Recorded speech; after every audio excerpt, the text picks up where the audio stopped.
Hello aspirants, date இன்னைக்கு 5 ஜூலை 2021. இன்னையோட த Hindu editorial discussion நம்ம பார்ப்போம். ஃபர்ஸ்ட் ஆர்டிக்கல் என்ன அப்படின்னு நம்ம பார்த்தோம்னா, எக்ஸ்போர்ட் ரிலேட்டடான ஒரு ஆர்டிக்கல். இந்த ஆர்டிக்கல் என்ன சொல்லியிருக்காங்க அப்படின்னு பார்த்தீங்கன்னா, இந்த பேண்டமிக் சுச்சுவேஷன்லையும் லாக்டவுன்லேயுமே எக்ஸ்போர்ட் வந்து இம்ப்ரூவ் ஆயிருக்கு. கொரோனாக்கு முன்னாடியான சுச்சுவேஷனையும் இப்பயும் கம்பேர் பண்ணால் எக்ஸ்போர்ட் வந்து இம்ப்ரூவ் ஆயிருக்கு அப்படின்னு சொல்கிறாங்க. ஆல் ஓவர் இந்தியா ஷிப்மெண்ட் வந்து அரௌண்ட் 30% இம்ப்ரூவ் ஆயிருக்கு. எந்தெந்த செக்டரில் இந்த இம்ப்ரூவ்மெண்ட்ஸ் பார்க்கலாம் அப்படின்னு பார்த்தீங்கன்னா, சீரியல்ஸ் தானிய வகைகள் வந்து அரௌண்ட் 4 டைம்ஸ் வந்து இம்ப்ரூவ் ஆயிருக்கு. ஐரன் ஓர் அரௌண்ட் டபுள் ஆயிருக்கு. And also organic and inorganic chemicals around 62% of export வந்து இம்ப்ரூவ் ஆயிருக்கு அப்படின்னு சொல்கிறாங்க. இதுக்கான காரணம் என்ன அப்படின்னு அனலைஸ் பண்ணும்போது, குளோபலாக வேக்சினேஷன் அதிகமாகி அண்ட் ஆல்சோ எக்கனாமிக் ரெக்கவரி வந்து அதிகமாகிக்கிட்டே இருக்குது. ஸோ இதனால தான் குளோபல் எக்கனாமியில் வந்து டிமாண்ட் அதிகமாக இருக்குது. அண்ட் ஆல்சோ அதுக்கேற்ற எக்ஸ்போர்ட் வந்து இந்தியாவிலேருந்து அதிகமாக இருக்குது அப்படின்னும் சொல்கிறாங்க. ஸோ இந்த மாதிரியான ஒரு ஆக்சலரேட்டட் ரீஓப்பனிங், அதாவது குளோபல் எக்கனாமி வேகமாக ஓப்பன் ஆகிற ஆப்பர்ச்சுனிட்டியை வந்து இந்தியா யூட்டிலைஸ் பண்ணிக்கணும். அதோட வேரியஸ் செக்டருக்கு வந்து தேவையான ஸ்டிமுலஸ் நம்ம கொடுத்து எக்ஸ்போர்ட்டை வந்து இம்ப்ரூவ் பண்ணோம் அப்படின்னா இந்தியாவோட எக்கனாமியை வந்து நம்ம ஸ்டெபிலைஸ் பண்ணிக்கிறதுக்கான ஒரு நல்ல ஆப்பர்ச்சுனிட்டியாக இது இருக்கும் அப்படின்னு சொல்கிறாங்க. அண்ட் சில செக்டர்ஸை கம்பேர் பண்ணுறாங்க. என்ன அப்படின்னு பார்த்தீங்கன்னா, ரெடிமேட் கார்மெண்ட்ஸாக இருக்கட்டும், இல்லைனா லெதர் அண்ட் லெதர் ப்ராடக்ட்ஸான செக்டராக இருக்கட்டும், இல்லைனா டீ செக்டராக இருக்கட்டும், இந்த மாதிரியான செக்டர்ஸ்லாம் வந்து லேபர் இன்டென்சிவ் செக்டர், அதாவது லேபர் அதிகமாக யூஸ் பண்ணி ப்ரொடியூஸ் பண்ணுற செக்டர்ஸ். பட் இந்த செக்டர்ஸ் எல்லாமே வந்து டிக்ளைன் ஆகிருக்கு எக்ஸ்போர்ட்ஸ். ஏன் அப்படின்னு பார்த்தோன்னா, பேசிக்காகவே இந்த செக்டர்ஸில் சில ஸ்ட்ரக்சரல் ப்ராப்ளம்ஸ் இருக்குது. என்னென்ன ஸ்ட்ரக்சரல் ப்ராப்ளம்ஸ் அப்படின்னு பார்த்தீங்கன்னா, டீயில் என்ன பிரச்சனை அப்படின்னு பார்த்தீங்கன்னா, நிறைய வெரைட்டிஸ் கிடையாது. குளோபல் மார்க்கெட்டில் அட்ராக்ட் பண்ணுற மாதிரி நிறைய வெரைட்டிஸ் வந்து டீயில் கிடையாது இந்தியாவில். And also various competitions like ஸ்ரீலங்காலேருந்து இருக்கட்டும், இல்லை சைனாலேருந்து இருக்கட்டும், அவங்கள வந்து கம்பீட் பண்ணுற அளவுக்கு இந்தியனோட டீ வந்து குவாலிட்டியாக இல்லை அப்படின்னு சொல்கிறாங்க. லெதரில் என்ன பிரச்சனை அப்படின்னு பார்த்தோன்னா, லெதருக்கான கவர்மெண்ட் கொடுக்குற பாலிசிஸ் வந்து ஸ்டிமுலேட் பண்ணுற மாதிரி இல்லை. கவர்மெண்ட் பாலிசிஸ் வந்து கம்மியாக இருக்குது. அண்ட் ஆல்சோ லெதர் செக்டரில் பேசிக்காக ஸ்ட்ரக்சரல் ப்ராப்ளம் நிறையா இருக்குது. ஸோ இதெல்லாம் அட்ரஸ் பண்ணால் தான் நம்ம வந்து லெதரோட எக்ஸ்பர்ட்டை வந்து அதிகப்படுத்த முடியும் அப்படின்னு சொல்கிறாங்க. அண்ட் பேசிக்காகவே டீயாக இருக்கட்டும், இல்லை லெதராக இருக்கட்டும், இது வந்து குளோபல் மார்க்கெட்டில் டிமாண்ட் அதிகமாக இருக்கிற ஒரு ப்ராடக்ட்ஸ். அண்ட் ரீசெண்டாக இந்தியாவில் வந்து ஒரு இம்போர்ட் டியூட்டிஸ் வந்து இன்க்ரீஸ் பண்ணியிருக்காங்க. இம்போர்ட் டியூட்டிஸ் எதுலாம் இன்க்ரீஸ் பண்ணியிருக்காங்க அப்படின்னு பார்த்தீங்கன்னா, வேரியஸ் குட்ஸ்க்கு பண்ணியிருக்காங்க. மேஜராக எதில் இருக்குது அப்படின்னு பார்த்தீங்கன்னா, இந்தியாவில் ப்ரொடியூஸ் பண்ணுறதுக்காக ஃபாரின்லேருந்து ரா மெட்டீரியல் இம்போர்ட் பண்ணுறாங்க அப்படின்னா அதில் இருக்க இம்போர்ட் டியூட்டிஸை வந்து இன்க்ரீஸ் பண்ணியிருக்காங்க. இதனால் என்ன ஆகுது அப்படின்னு பார்த்தீங்கன்னா, ப்ராடக்டோட விலை வந்து அதிகமாகுது. அண்ட் ஆல்சோ இது வந்து ஃபாரின் மார்க்கெட்டில் இருக்கிற டிமாண்டை வந்து மீட் பண்ண முடியல. அண்ட் காஸ்ட்லியாக இருக்கிற ப்ராடக்ட்ஸ் ஃபாரினில் வாங்கப்பட மாட்டேங்குது அப்படின்னு சொல்கிறாங்க. அண்ட் சில ஸ்கீம்ஸ் இருக்குது like remission of duties and taxes on export product. இந்த ஸ்கீமோட பெனிஃபிட் யாருக்கெல்லாம் கிடைக்கும் அப்படின்னு பார்த்தீங்கன்னா, நீங்கள் ஃபாரின்லேருந்து ரா மெட்டீரியல் ப்ரொக்யூர் பண்ணி இந்தியாவில் ப்ரொடியூஸ் பண்ணி எக்ஸ்போர்ட் பண்ணுறீங்க அப்படின்னா உங்களுக்கான நீங்கள் கட்டப்படுற டாக்ஸஸ் எல்லாம் வந்து சப்சிடிஸாக உங்களுக்கே திருப்பி கொடுத்துருவாங்க. ஸோ இந்த ஸ்கீமை வந்து இன்னும் கிளியர் பண்ணுங்கள், இன்னும் ரேஷ்னலைஸ் பண்ணுங்கள், எல்லாருக்கிட்டையும் இதை பற்றி சொல்லுங்கள், அவேர்னஸ் க்ரியேட் பண்ணுங்கள். அப்போ தான் இந்த ஸ்கீமோட பெனிஃபிட் எல்லாருக்கும் கிடைக்கும். அண்ட் ஆல்சோ எக்ஸ்போர்ட் வந்து அதிகமாகும் அப்படின்னு சொல்கிறாங்க. அண்ட் ஆல்சோ இந்தியன் போர்ட்ஸ்லேயுமே நிறைய பிரச்சனை இருக்குது. லைக் ஓவர் கன்ஜெஷனால் ஃப்ரைட்டோட ப்ரைஸ் வந்து ரொம்பவே அதிகமாகும். ஃப்ரைட் அப்படின்னா அது ப்ராடக்டை கேரி பண்ணுற ஷிப்மெண்ட்டோட இதை தான் ஃப்ரைட் அப்படின்னு சொல்லுவாங்க. ஸோ இதோட விலையுமே ரொம்ப வந்து அதிகமாக இருக்குது. ஸோ இதனாலேயும் நம்மளோட எக்ஸ்போர்ட் வந்து காஸ்ட்லி ஆகுது. அண்ட் ஆல்சோ எக்ஸ்போர்ட்டை வந்து பாதிக்குது. ஸோ வந்து ஒரு லாங் டேர்மாக ஒரு எக்ஸ்போர்ட் பாலிசியை இந்தியா ட்ரா பண்ண வேண்டியதுக்கான டைம் வந்துருச்சு அப்படின்றது தான் இந்த ஆர்டிக்கலோட மேஜர் கன்சர்ன். அடுத்த ஆர்டிக்கல் மிலிட்ரி சினர்ஜி பற்றின ஒரு ஆர்டிக்கல். அதாவது மிலிட்ரி சர்வீசஸ் ஆன air force and army and navy இது மூணுமே கோஆர்டினேட்டடாக ஒர்க் பண்ண வேண்டிய சுச்சுவேஷன் வந்துருச்சு. அப்போ தான் வந்து ஒரு எஃபெக்டிவான ஒரு மிலிட்ரி ஸ்ட்ராட்டஜியை நம்மளால் ஃபார்ம் பண்ண முடியும் அப்படின்ற மேஜர் கன்சர்னோட ஆர்டிக்கல். இது யார் எழுதியிருக்கா அப்படின்னு பார்த்தீங்கன்னா, ஹரிஷ் மசந்துன்றவர் எழுதியிருக்காரு. இவர் யார் அப்படின்னு பார்த்தீங்கன்னா, இந்தியன் ஏர் மார்ஷலாக ஒர்க் பண்ணியிருக்காரு. எப்போ அப்படின்னா 1971 இந்தியா பாகிஸ்தான் வார் அப்போது ஏர்ஃபோர்ஸில் ஒர்க் பண்ணியிருக்காரு. ஸோ பேசிக்காக இது வந்து ஏர்ஃபோர்ஸ் பற்றின கண்டெக்ஸ்ட்லேருந்து ஒரு மிலிட்ரிக்கான ஆர்குமெண்ட்ஸ் கொடுக்குறாங்க. கண்டெக்ஸ்ட் வந்து ஏர்ஃபோர்ஸ் பற்றினது தான் இருக்கும். பட் ஆனால் எக்ஸாம் பெர்ஸ்பெக்டிவில் நமக்கு இதுலேருந்து இம்பார்ட்டன்ட் பாயிண்ட்ஸ் என்ன அப்படின்னு பார்த்தோன்னா, மிலிட்ரி சர்வீசஸ் கோஆர்டினேட்டடாக ஒர்க் பண்ணணும் ஏன் அப்படின்றதும், அண்ட் மிலிட்ரி சர்வீசஸ் கோஆர்டினேட்டடாக ஒர்க் பண்ணல அப்படின்னா இந்தியாவுக்கு என்னென்ன லாஸ் இருக்கும் அப்படின்றது தான் இந்த ஆர்டிக்கல்லேருந்து மேஜரான நமக்கு take off. So last year prime minister chief of defence staff அப்படின்ற ஒரு இன்ஸ்டிடியூட்டை க்ரியேட் பண்ணார். இதோட மேஜர் அப்ஜெக்டிவ் என்ன அப்படின்னு பார்த்தீங்கன்னா, மிலிட்ரி சர்வீசஸ் லைக் ஏர்ஃபோர்ஸாக இருக்கட்டும், ஆர்மியாக இருக்கட்டும், இல்லை நேவியாக இருக்கட்டும், இது மூணுத்தையுமே கோஆர்டினேட் பண்ணுற பாயிண்ட்டாக வந்து சிடிஎஸ்ஸை க்ரியேட் பண்ணியிருக்காங்க. இந்த சிடிஎஸ் மிலிட்ரி சர்வீசஸ்க்கும் கவர்மெண்ட்டுக்கும் நடுவில் இன்டர்லிங்கிங் பாயிண்ட்டாக ஒர்க் பண்ணுவார்.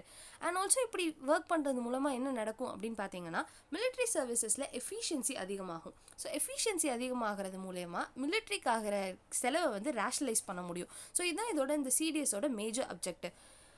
அண்ட் நிறைய மிலிட்ரி சர்வீசஸில் நிறைய வர கம்ப்ளைண்ட் என்ன அப்படின்னு பார்த்தீங்கன்னா, டூப்ளிகேஷன் நிறையா இருக்குது. லைக் ஏர்ஃபோர்ஸ்கிட்டையும் ஒரு ஏர்க்ராஃப்ட் இருக்கும், ஆர்மிக்கிட்டையும் அந்த ஏர்க்ராஃப்ட் இருக்கும், நேவிக்கிட்டையும் ஏர்க்ராஃப்ட் இருக்கும். இது வந்து இந்த ஏர்க்ராஃப்டை வந்து டூப்ளிகேட் பண்ணுறது, இதோட சர்வீசஸ் வந்து ஒரு ஏர்க்ராஃப்ட் அப்படின்னா ஏர் சர்வீஸ் கிட்ட மட்டும்தான் இருக்கணும். அண்ட் ஷிப் ஆப்ரேட் பண்ணுற பர்சன்ஸ் எல்லாமே நேவி கிட்ட மட்டும்தான் இருக்கணும். இந்த மாதிரியான ஒரு சிங்கிள் பாயிண்ட் எல்லாத்துக்குமே தேவையான விஷயத்த தேவையான சர்வீஸ் கிட்ட மட்டும் வச்சுருந்தா நம்ம வந்து எஃபிஷியண்ட்டாக அதை யூட்டிலைஸ் பண்ண முடியும் அப்படின்னு இந்த ஆத்தர் சொல்கிறாரு. அண்ட் ஆல்சோ இதில் வந்து நிறைய சர்வீசஸ்க்குள்ளவே இன்டர் சர்வீசஸ் கான்ஃப்ளிக்ஸும் நிறைய இருக்குது. என்ன கான்ஃப்ளிக்ட் அப்படின்னு பார்த்தீங்கன்னா, 1962 சைனா வார் அப்போது ஆர்மி வந்து ஏர்ஃபோர்ஸ்க்கு தேவையான இன்ஃபர்மேஷன்ஸை கொடுக்கல அப்படின்னு ஏர்ஃபோர்ஸ் கம்ப்ளைண்ட் பண்ணுறாங்க.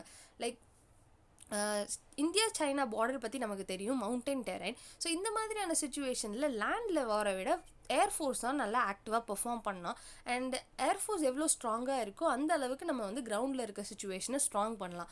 ஸோ இந்த சுச்சுவேஷனில் நமக்கு ரேஷ்னலாக என்ன தோணும் அப்படின்னு பார்த்தீங்கன்னா, ஏர்ஃபோர்ஸை வந்து நம்ம ரொம்ப ஸ்ட்ரென்தன் பண்ணணும் அப்படின்றதையே நம்ம 1962 தான் நம்ம கவர்மெண்ட் ரியலைஸ் பண்ணியிருக்காங்க அப்படின்னு ஆத்தர் சொல்கிறாரு. அண்ட் ஆல்சோ ஆத்தர் கோட் பண்ணுற முக்கியமான விஷயம் என்ன அப்படின்னு பார்த்தீங்கன்னா, பொலிட்டிக்கல் அப்ஜெக்டிவ் இல்லாதது. இந்தியாவில் வந்து மேஜராக மிலிட்ரி பற்றின ஒரு பொலிட்டிக்கல் ஐடியாலஜி கிடையாது. எல்லாருமே வந்து ஒரு நேஷ்னல் செக்யூரிட்டி பற்றின ஒரு டிராஃப்ட் பாலிசியை வந்து இது வரைக்கும் யாருமே க்ரியேட் பண்ணதில்லை. அண்ட் வந்து இப்போ வந்து ரொம்ப இம்பார்ட்டண்ட்டான டைம் நம்ம வந்து நேஷ்னல் ஸ்ட்ராட்டஜியை வந்து க்ரியேட் பண்ணணும். செக்யூரிட்டியை பேஸ் பண்ணி நேஷ்னல் ஸ்ட்ராட்டஜி அப்படின்ற ஒரு டிராஃப்டை க்ரியேட் பண்ணோம் அப்படின்னா இந்த 3 சர்வீஸ்க்கு இதே இருக்கிற கோஆர்டினேஷனை நம்மளால் இம்ப்ரூவ் பண்ண முடியும். இந்த ஸ்ட்ராட்டஜியில் என்ன இருக்கணும் அப்படின்னு பார்த்தீங்கன்னா, மெயின் கன்சர்ன் நேஷ்னல் செக்யூரிட்டியாக இருக்கணும். செகண்ட் கன்சர்ன் என்ன அப்படின்னு பார்த்தீங்கன்னா, 3 சர்வீசஸுமே கோஆர்டினேட் பண்ணுற ஒரு பாயிண்ட்டை வந்து தெளிவாக டிஃபைன் பண்ணியிருக்கணும். அண்ட் ஆல்சோ ஒரு சர்வீஸ் இன்னொரு சர்வீஸை டாமினேட் பண்ணக்கூடாது. அண்ட் முக்கியமான பாயிண்ட் என்ன சொல்லியிருக்காங்க அப்படின்னு பார்த்தீங்கன்னா, தேவையான இன்ஃபர்மேஷன் எல்லாருக்குமே கிடைக்கணும். இஃப் ஃபார் எக்ஸாம்பிள் நாளைக்கு சைனாவோட வார் வருது அப்படின்னா ஏர்ஃபோர்ஸ்க்கு அங்கே இருக்கிற லேண்ட் பற்றின எல்லா டீட்டெயில்ஸுமே கிடைச்சிருக்கணும். ஒருவேளை இந்த மாதிரியான டேட்டா மிஸ்மேட்ச் இருந்துச்சு அப்படின்னா ஏர்ஃபோர்ஸால் பர்ஃபெக்டாக அந்த இடத்துல போய் வார் பண்ண முடியாது. ஸோ வந்து இன்ஃபர்மேஷன் பேரியர் வந்து இருக்கவே கூடாது. எல்லாருக்குமே எல்லா இன்ஃபர்மேஷனுமே அக்சசிபிளாக இருக்கணும். ஸோ பொலிட்டிக்கல் டாக்குமெண்ட் எப்படி இருக்கணும் அப்படின்னு பார்த்தீங்கன்னா, எந்த சர்வீஸ்க்கு நடுவுலையுமே பாகுபாடு இல்லாத ஒரு சர்வீஸாக இருக்கணும். அண்ட் இன்னொரு கம்ப்ளைண்ட் ஏர்ஃபோர்ஸாக இருக்கட்டும், நேவியாக இருக்கட்டும், இன்னொரு கம்ப்ளைண்ட் என்ன சொல்கிறாங்க அப்படின்னு பார்த்தீங்கன்னா, சிடிஎஸ்ஸாக ப்ரொமோட் பண்ணுறவங்க பேசிக்காக ஆர்மிலேருந்து ப்ரொமோட் ஆகி வரவங்களா இருக்காங்க. ஸோ வந்து இப்படி ஒரு ஆர்மிலேருந்து வர ஒருத்தர் வந்து எப்படி எங்கள் சர்வீஸோட கண்டிஷன்ஸை வந்து புரிஞ்சுக்க முடியும். ஸோ வந்து சிடிஎஸ்ஸாக ப்ரொமோட் பண்ணப்படுறவர் வந்து ஒரு 3 சர்வீசஸ்க்குமே காமனான ஒருத்தராக இருந்தால் இந்த சர்வீஸ் பெட்டராக இருக்கும் அப்படின்னு சொல்கிறாங்க.